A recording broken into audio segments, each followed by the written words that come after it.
Hello and welcome to the Vanocker Canyon, the 7th out of 8 in the series of Black Hills rides that I took in 2019 on my trusty Yamaha FZ6. From Sturgis, there's a few ways to get into the Vanocker Canyon. I took the interstate I-90 and just south of town at the interchange number 32, I turned off and headed south on Highway 170.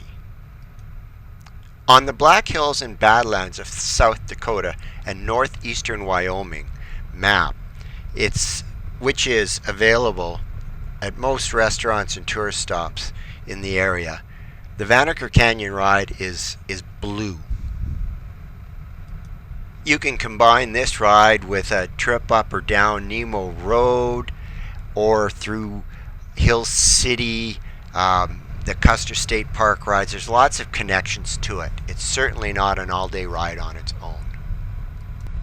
In fact, Vanocker Canyon really is only about a 17-mile ride by itself. I must say, I think the Vanocker Canyon route was one of my top 2 or 3 most favorite rides. It's, as the video shows, it's full of large open sweepers, nice gentle climb up to the top and down again. The road, as with all of them, is in amazing shape.